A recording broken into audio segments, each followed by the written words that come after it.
திரு OPS இதில் ஏன்னா இப்போ எடப்பாடி பழனிசாமி அவங்க கிளியராக சொல்லிட்டாங்க, இதுமே உள்ளே சேர்க்க முடியாது, பொதுக்குழுவில் எடுத்த முடிவு அப்படின்னு சொல்லிட்டாரு.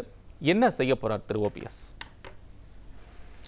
அனைத்து இந்திய அண்ணா திராவிட முன்னேற்ற கழகம் என்னும் மாபெரும் இயக்கம் புரட்சித் தலைவர் எம்ஜிஆராலும் புரட்சித் தலைவர் அம்மாவாலும் உருவாக்கப்பட்டு தமிழகத்தில் அமைதியான ஆட்சியை கொடுத்தவர்கள் அந்த இருவரும் தலைவர்கள்.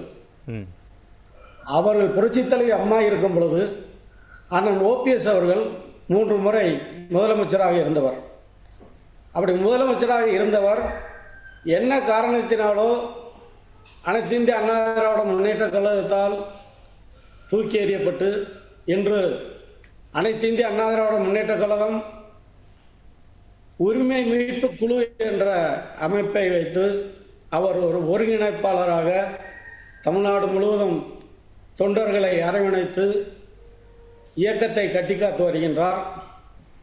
அப்படிப்பட்ட அம்மாவால் 3 முறை முதலமைச்சராக அடையாளம் காட்டப்பட்ட அண்ணன் ஓபிஎஸ் அவர்கள் அனைத்து இந்திய அண்ணா திராவிட முன்னேற்ற கழகம் இயக்கம் அம்மாவின் ஆட்சி மீண்டும் தமிழகத்தில் மலர வேண்டும் என்ற அந்த உயர்ந்த எண்ணத்தோடு இன்றளவும் செயல்பட்டு கொண்டிருக்கிறார். அப்படிப்பட்ட சூழ்நிலையில்தான் அண்ணன் டிடிவியும் அண்ணன் எடப்பாடியும் இணைந்து பேசி தன்னை அந்த இயக்கத்திற்குள் அதிமுக இயக்கத்திற்குள் அழைக்க வேண்டும் என்று தன்னை முழுமையாக ஈடுபடுத்தி தேர்தல் பிரச்சாரத்தில் ஈடுபட்டு புரட்சித் தலைவி அம்மாவின் ஆட்சியை கொண்டு வருவதற்கு பாடுபடுவேன் என்று அனுதினமும் தொலைக்காட்சி வாயிலாகவும் பத்திரிகை வாயிலாகவும் செய்திகளை வெளியிட்டு வருகின்றார். அண்ணன் ஓபிஎஸ் அவர்கள் ஒரு தனி மனிதன் என்று எல்லோரும் எல்லா இயக்கத்தை சேர்ந்தவர்களும் எண்ணிக்கொண்டிருக்கிறார்கள். ஆனால் அண்ணன் ஓபிஎஸ் அவர்கள் ஒரு தனி மனிதன் அல்ல. அவருக்கு பின்னால் முக்குளத்தோர் சமுதாயம் என்ற மாபெரும் அமைப்பு அவர் பின்னால் இருக்கின்றது. அந்த முக்குளத்தோர் சமுதாயம் என்றைக்கும் அண்ணன் ஓபிஎஸ் அவர்களை கைவிடாது. அவரை ஒரு தனி மனிதன் என்று நினைத்து அண்ணன் ஓபிஎஸ் அவர்களை நிராகரித்தால் அதை யார் நிராகரிக்கிறார்களோ அவர்கள் படுதோல்வியை சந்திப்பார்களே தவிர அண்ணன் ஓபிஎஸ் என்றுமே வீரநடை போட்டுக் கொண்டுதான் இருப்பார். தென் மாவட்டத்தில் உள்ள அனைத்து தொகுதிகளிலும் குறைந்தது ஒரு 10,000 வாக்குகளாவது அண்ணன் ஓபிஎஸ் அவர்களால் பெற முடியும். அது மட்டுமல்ல, தென் மாவட்டங்களிலும் வட மாவட்டங்களிலும் தொகுதிக்கு 5000 ஓட்டு வீதம் அவர்களால் பெற முடியும்.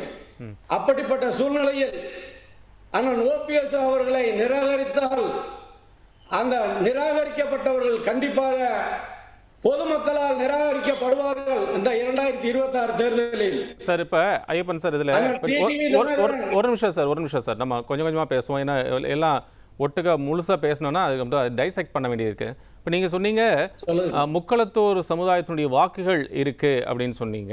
இப்போ நீங்கள் தனி கட்சியை களம் காணலாமே. அப்போ நீங்கள் ஏற்கனவே கழகமாக இருந்தது, இப்போ முதல்ல பிரிவாக இருந்தது, இப்போ கழகமாக மாற்றிட்டீங்க. அந்த நம்பிக்கை உங்களுக்கு இருந்தால் நீங்கள் மீண்டும் தனி கட்சியை ஆரம்பிக்கலாமே, அல்லது அமமுக போன்று தனித்து இயங்கலாமே.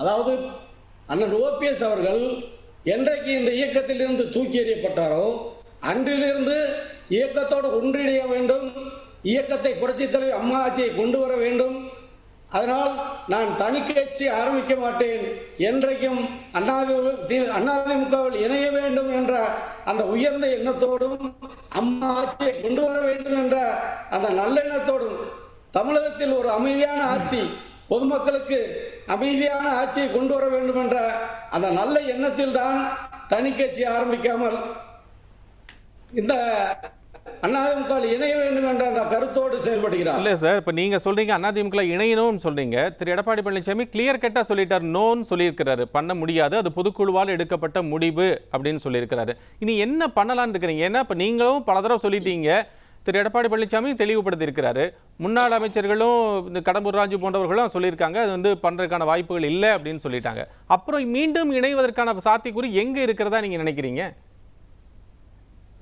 அண்ணன் எடப்பாடி அவர்கள் பொதுக்குழுவில் நான் 2500 உறுப்பினர்களை கொண்டு அண்ணன் ஓபிஎஸ்ஐ நீக்கிறதாக சொல்கிறார். ஆனால் ஆனால் செங்கோட்டையன் அவரை எந்த பொதுக்குழுவை கூட்டி நீக்கினார்? இன்றைக்கு அண்ணன் டிடிவி அவர்களோடு கைகோர்த்திருக்கிறாரே, அவர் எந்த பொதுக்குழுவை கூட்டி டிடிவியோடு கைகோர்த்திருக்கிறார்?